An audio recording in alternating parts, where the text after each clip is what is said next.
Bismillahirrahmanirrahim. Assalamu alaikum, my dear students. This is me, Bilal Ahmad, and you are watching my YouTube channel All Pak Says. Students आज की video में इंशाल्लाह हम class 6 के chapter number 3 mean balanced diet को discuss करेंगे। Students video की तरफ जाने से पहले पहले हम इस चैप्टर के जो मीनिंग है इसको समझ लेते हैं कि बैलेंस डाइट से मुराद क्या होता है। देखिए स्टूडेंट, डाइट कहते हैं ग़िज़ा को और बैलेंस कहते हैं मुतवाज़न को। अब अगर हम डाइट की डिफिनीशन करें, हम कहेंगे कि डाइट वो खुराक है जो हम डेली खाते हैं, किसके लिए? तवानाई हासिल करने के लिए।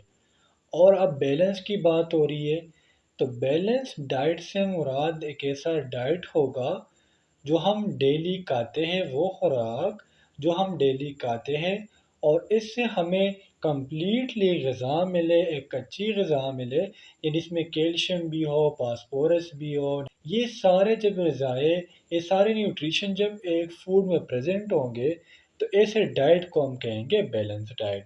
और एक होता है अनबैलेंस्ड डाइट। अनबैलेंस्ड डाइट इसका अपोजिट है। जब आप खुराक लेते हो तो बजाय इसके कि वो आपको फ़ायदा दे, वो आपको नुकसान देता है।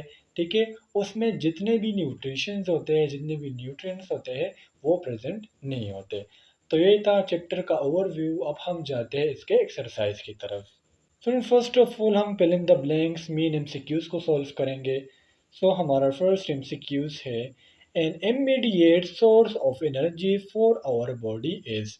यानी स्टूडेंट्स, हमारी बॉडी की एनर्जी के लिए, हमारी बॉडी की तवानाई के लिए एक इमीडिएट सोर्स कौन सा है?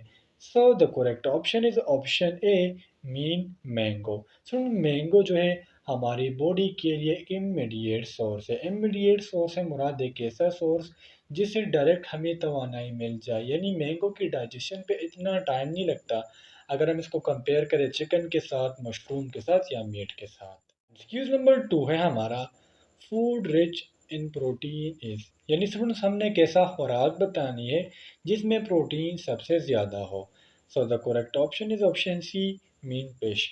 यानी स्टूडेंट्स, अगर आप फिश को खाओगे, मछली को खाओगे, तो इसमें बहुत ज़्यादा प्रोटीन्स होते हैं। अगर हम स्पेसिफिकली बात करें ट्यूना फिश के, तो उसमें अगर हम 100% ग़िज़ा की बात करें, कि अगर हम कहें अगर इसमें 100% न्यूट्रिएंट्स है तो इसमें 30% क्या होते हैं? वो होते हैं प्रोटीन्स। न्यूज़ नंबर 3 है हमारा, which food is best for providing pets. नीचे हमें कुछ ऑप्शंस दी गई है और हमसे पूछा जा रहा है कि इसमें ऐसा कौन सा खुराक है, कौन सा फूड है जो हमें पेट्स देता है। So the correct option is option B, mean butter. तो बटर, जिसे हम उर्दू में मक्खन कहते हैं, ये बेस्ट सोर्स है किस चीज़ का? फैट्स का। डिटेल में नहीं जाऊँगा सुन, चूँकि फैट्स है, इसके अलावा प्रोटीन्स है, कार्बोहाइड्रेट्स है, ये सारे आप फर्स्ट ईयर और सेकेंड ईयर में पढ़ोगे, ये 6th क्लास की बातें नहीं है। नंबर 4 है हमारा, food rich in carbohydrates is. यानी स्टूडेंट्स, जो हमें नीचे कुछ खुराक के नाम दिए गए, हमसे पूछा जा रहा है कि वो कौन सा फूड है जिसमें कार्बोहाइड्रेट सबसे ज़्यादा है। So the correct option is option D, mean starch. Starch हम स्टूडेंट सिंपली कहते हैं निशास्ते को। इसके अलावा अगर हम वीट की बात करें, राइस की बात करें, तो इस सब में क्या है? कार्बोहाइड्रेट सबसे ज़्यादा है। 5 है हमारा, source of vitamin A is. Friends, vitamin A हमारे पास एक विटामिन का नाम है जिसकी डिफिशिएंसी की वजह से एक डिजीज़ काज होती है, जिसे हम नाम देते हैं नाइट ब्लाइंडनेस का। और विटामिन ए का जो बेस्ट सोर्स है स्टूडेंट्स, वो है कैरेट्स। यानी option B is the correct here. Carrots को हम उर्दू में नाम देते हैं गाजर का, और ये बेस्ट सोर्स है विटामिन ए का। नंबर 6 है हमारा, सोर्स ऑफ स्टार्च इज। सुन, जिस तरह एमसीक्यूज नंबर 4 था, उसमें पूछ रहे थे कि कार्बोहाइड्रेट्स का सोर्स क्या है, और इसमें हमसे पूछा जा रहा है कि स्टार्च का सोर्स क्या है। So the correct option is option D, mean potato. तो पोटैटो में जो है बहुत ज़्यादा स्टार्च होता है, तो इसलिए हमने कहा कि जो स्टार्च का सोर्स है वो है पोटैटो। एमसीक्यूज नंबर 7 है हमारा, vegetable oil are include in the food group. यानी इसमें जो वेजिटेबल ऑयल्स होते हैं जिसे हम नॉर्मली यूज़ करते हैं, ऑयल घी की बात में नहीं कर रहा, वो कौन से ग्रुप के साथ रिलेट है। So the correct option is option C, mean fats. तो बेसिकली जो ऑयल है ये हमारे पास अनसेचुरेटेड फैट्स है, और अगर हम घी की बात करें तो वो हमारे पास क्या है, वो सेचुरेटेड फैट्स है। एट है हमारा balance diet for an infant is. Infant हम छोटे बच्चे को कहते हैं जो 2 महीनों से लेके 1 साल के दरमियान हो, और इसके लिए जो बेस्ट सोर्स है वो है मिल्क, यानी option B is the correct here.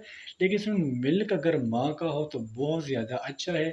अगर आप बच्चे को भैंस का दूध देंगे तो वो उसके लिए ओवर डाइट हो जाता है, ठीक है, और उसमें फिर नुकसान काज कर सकता है। एक्सक्यूज नंबर 9 है हमारा विच vitamin makes the bone strong. इस उनको कौन सा वाइटामिन है जिसकी प्रोडक्शन से बोन्स की हड्डियों की मजबूती आती है। बोन्स मीन हड्डी, स्ट्रॉन्ग मीन मजबूत, सो the correct option is option D mean vitamin D. तो वाइटामिन डी हमारे पास एक ऐसा वाइटामिन है, जब हम सनलाइट में यानी सूरज की रोशनी में एक्सपोज होते हैं तो हमारी बॉडी में वाइटामिन डी प्रोड्यूस होता है, और ये क्या है, ये बोन्स को स्ट्रॉन्ग करने के लिए एक अहम फैक्टर है। 10 है हमारा iron is a blank. Iron क्या है, तो सुन आयरन हमारे पास एक मिनरल है, यानी option B is the correct here. और सुन आयरन की जो मेन इंपॉर्टेंस है वो है आपके हेमोग्लोबिन में, जो हमारे खून में एक रेड पिगमेंट है जो हमारे ऑक्सीजन को कैरी करता है। उसके अगर हम सेंटर में देखें तो एक आयरन होता है, और इसके इर्द गिर्द फिर और ग्रुप नाइट्रोजन के रिंग लगे होते हैं। तो आयरन हमारे पास एक मिनरल है, और ये हमारे ब्लड के हेमोग्लोबिन को बनाने में एक इम्पोर्टेंट रोल प्ले करता है। अब स्टूडेंट्स हम चलते हैं टुवर्ड द शॉर्ट आंसर, कि इस एक्सरसाइज में जो हमें शॉर्ट क्वेश्चन दिए होंगे हमने उसके शॉर्ट आंसर बताने हैं। So the first question is why do we need food. यानी स्टूडेंट्स हम खुराक क्यों खाते हैं। So food provide us energy, खुराक से हमें तवानाई मिलती है, एंड न्यूट्रिएंट्स, और साथ साथ हमें न्यूट्रिएंट्स मिलते हैं। जिस तरह से मैंने आपको कैल्शियम की मिसाल दिया, सोडियम की, पोटाशियम की, फास्फोरस की, तो ये सारे हमारे पास न्यूट्रिएंट्स है। Needed for vital process like growth, reproduction and protection from disease.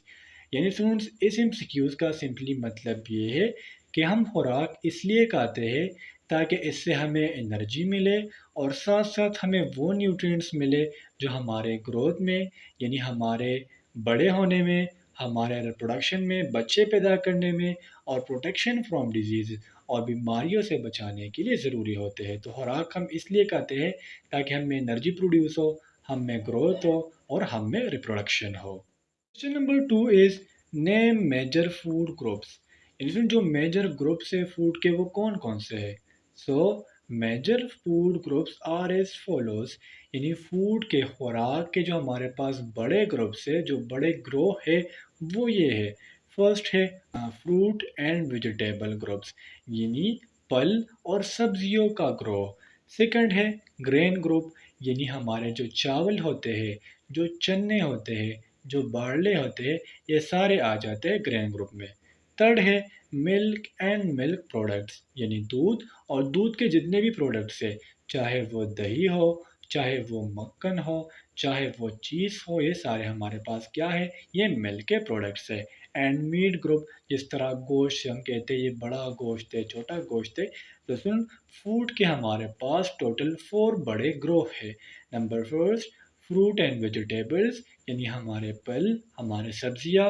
Grain groups हमारे चावल, हमारे दाल, जितने भी पल्सेस है ग्रेन ग्रुप्स में आते हैं। मिल्क यानी दूध, मिल्क के प्रोडक्ट्स, मक्खन वगैरह। एंड मीट ग्रुप बड़ा गोश्त, छोटा गोश्त। The third question is name source of vitamin A. Vitamin A का सोर्स क्या है। सिंस मैंने आपको एमसीक्यूज में बताया कि विटामिन ए हमारे पास एक एसेंशियल विटामिन है, क्योंकि इसकी डिफिशियंसी की वजह से हमारे पास एक डिजीज़ काज होती है, और इसे हम नाम देते हैं नाइट ब्लाइंडनेस का।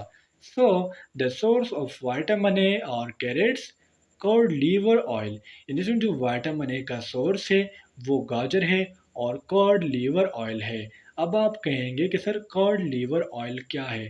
तो बेसिकली कॉड ये हमारे पास एक फ़िश का नाम है। कॉड क्या है, ये एक फ़िश का नाम है, और इससे जो ऑयल ऑब्टेन की जाती है उसका नाम है कॉड लीवर ऑयल, और ये विटामिन ए की एक बेस्ट सोर्स है। Question number 4 is enlist the source of vitamin C and D. इसमें विटामिन सी और विटामिन डी की हमने सोर्स बताने हैं। सोर्स ऑफ विटामिन सी, यानी विटामिन सी के ज़राए क्या क्या हो सकते हैं, हम विटामिन सी को कहाँ से ले सकते हैं। जिस तरह अगर मैं आपको कहूँ कि बेटा मुझे बताओ आप पैसे कहाँ से लेते हो, तो आप कहेंगे बड़े भाई से, अम्मी से या अब्बू से। तो इस तरह जो विटामिन सी है ये हमारी बॉडी में कहाँ से आता है। सो फर्स्ट है सिट्रस फ्रूट्स, यानी जितने भी लेमन्स है, ऑरेंज है, संतरा है, मीठा है, जितने भी ये चीज़ें हैं इसे हम नाम देते हैं सिट्रस फ्रूट्स का। ऑरेंज जिस तरह मैंने आपको शुरू में बताया, गुआवा, अमरूद एंड ब्रोकोलाई, और साथ साथ स्ट्रॉबेरी। ये जो फ्रूट्स है यानी हम कह सकते हैं कि विटामिन सी ज़्यादातर फ्रूट्स में पाया जाता है। And the source of vitamin D is milk, दूध, कर्ड लीवर ऑयल। जिस तरह मैंने क्वेश्चन नंबर 3 में बताया कि कर्ड लीवर ऑयल को हम फिश से ऑब्टेन करते हैं, और ये हमारे पास ऑयल की एक टाइप है। And soybean. तो सुनो विटामिन सी के हमारे पास जो ज़्यादातर सोर्स है वो है फ्रूट्स, और विटामिन डी की जो सोर्स है उसमें आता है मिल्क, कॉड लीवर और soybean. Question number 5 is list source of minerals. जिस तरह मैंने आपको शुरू में बताया कि मिनरल्स हमारे पास डिफरेंट टाइप्स के हो सकते हैं। Mineral are found in milk, यानी जो मिनरल्स होते हैं जिस तरह कैल्शियम, पोटाशियम, फास्फोरस, ये सारे कहाँ पर प्रेजेंट होते हैं। सो फर्स्ट जो इनका ज़राए है वो है milk.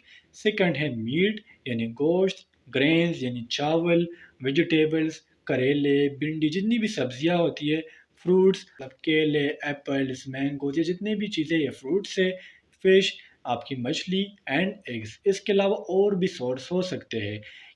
Question number 6 is what is unbalanced diet. Unbalanced diet क्या है। तो डाइट मैंने आपको शुरू में बताया कि वो खुराक जिसे हम डेली यूज़ करते हैं एनर्जी के लिए, और बैलेंस डाइट मैंने आपको बताया था कि एक ऐसा डाइट जिसमें हमारे लिए सारे मिनरल्स, सारे न्यूट्रिएंट प्रेजेंट्स हो, तो उसे हम नाम देंगे बैलेंस डाइट का। अब अनबैलेंस डाइट इसका अपोजिट है, अ डाइट लैकिंग वन और मोर essential unbalanced diet for dead person. यानी स्टूडेंट्स एक ऐसा डाइट, एक ऐसा खुराक, लेकिन कहते हैं कमी, जिसमें कमी हो किस चीज़ की, एसेंशियल अनबैलेंस्ड डाइट की। अब मैं आपको सिंपली सा बताता हूँ, इसमें रट्टे की कोई भी बात नहीं है। यानी अगर आप डेली बर्गर खाते हो, ठीक है, आपने डेली बर्गर खाना स्टार्ट किया, और इस बर्गर में अगर आपके लिए सारे एसेंशियल न्यूट्रिएंट्स नहीं है, वो न्यूट्रिएंट जो आपके बॉडी नहीं बना सकते, तो ऐसे डाइट को हम नाम देंगे अनबैलेंस्ड डाइट का। Question number 7 is table salt a mineral. यानी जो हम नमक यूज़ करते हैं, क्या ये एक मिनरल है। So yes, table salt is a mineral which is required for proper functioning of our body. तो क्लास 6 के लिए आप लोगों के लिए इतना काफ़ी है, या इतना भी आपके लिए काफ़ी है अगर आप लिखते हो yes table salt is a mineral. ये कह रहे हैं कि जो टेबल साल्ट है ये एक मिनरल है। क्यों? क्योंकि हमारी बॉडी के प्रॉपर फंक्शन के लिए ज़रूरी है। It contain sodium and chloride. इसमें अगर हम नमक के फार्मूला के देखें तो वो है NaCl, जिसमें एक सोडियम ग्रुप है और एक क्लोराइड ग्रुप है। Sodium is needed for regulation of blood pressure. इसमें जो सोडियम है हमारे नमक में, ये किस लिए ज़रूरी है, ब्लड प्रेशर को कंट्रोल करने के लिए। तो फ्रेंड्स अगर आप सिर्फ लिखते हो कि हाँ table salt is a mineral, तो यहाँ तक काफ़ी है, लेकिन अगर आप पूरा लिखते हो तो इससे एक अच्छी इंप्रेशन पड़ेगी और आपके मार्क्स नहीं कटेंगे। आपको सिंपली सा बता दूँ, टेबल साल्ट ये एक मिनरल है। क्यों मिनरल है? क्योंकि हमारी बॉडी के फंक्शन के लिए ज़रूरी है। जिस तरह अगर हम सोडियम की बात करें तो हमारे ब्लड प्रेशर को कंट्रोल करने के लिए यूज़ किया जाता है। तो स्टूडेंट्स ये था classic general science chapter number 3 के शॉर्ट क्वेश्चन और साथ साथ MCQs। इंशाल्लाह अगले वीडियो में हम इसके लॉन्ग क्वेश्चन को डिस्कस करेंगे। यहाँ तक आप लोगों को कोई कन्फ्यूजन हो, कोई भी डाउट हो, तो आप मुझसे कमेंट सेक्शन में पूछ सकते हो, या आप मुझसे मेरे व्हाट्सएप नंबर पर रब्ता कर सकते हो। इंशाल्लाह अगले वीडियो में मिलते हैं। तब तक के लिए मुझे इजाज़त दीजिए। मुझे अपने दुआ में याद रखिए। अल्लाह हाफिज़।